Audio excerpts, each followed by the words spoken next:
പിള്ളേരുള്ളവർ, പ്രത്യേകിച്ച് ചെറിയ പിള്ളേരുള്ളവർ ഈ വീഡിയോ നിർബന്ധമായിട്ടും കേൾക്കുക. നമ്മൾ അറിഞ്ഞും അറിയാതൊക്കെ നമ്മുടെ കുട്ടികളോട് ചെയ്യുന്ന ഏറ്റവും വലിയ ദ്രോഹമാണ് വെർച്വൽ ഓട്ടിസം. നമ്മൾ ഓട്ടിസം എന്താണെന്ന് കേട്ടിട്ടുണ്ട്. വെർച്വൽ ഓട്ടിസം എന്ന് പറഞ്ഞു കഴിഞ്ഞാൽ അമിതമായ ഡിജിറ്റൽ സ്ക്രീൻ ഉപയോഗം വഴി വരുന്ന ഒരു കണ്ടീഷനാണ്. അതായത് പിള്ളേർക്ക് അവരടങ്ങി നല്ല കുട്ടികളായിട്ട് ഇരിക്കാൻ വേണ്ടി മൊബൈലും ടാബ്ലറ്റും ലാപ്ടോപ്പും ഗെയിം കൺസോൾസും ടിവിയും ഒക്കെ മണിക്കൂറുകളോളം നമ്മൾ കാണാൻ സമ്മതിക്കാറുണ്ട്.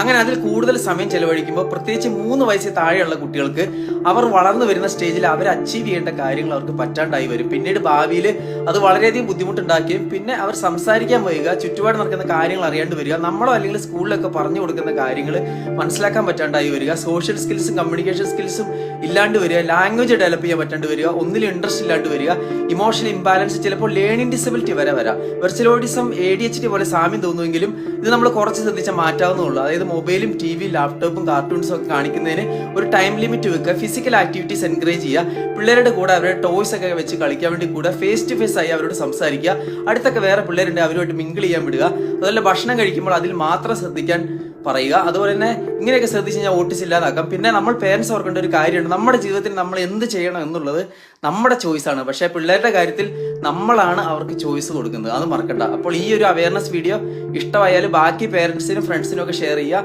അതുപോലെ ഫോളോ ചെയ്യാനും മറക്കണ്ട. Thank you.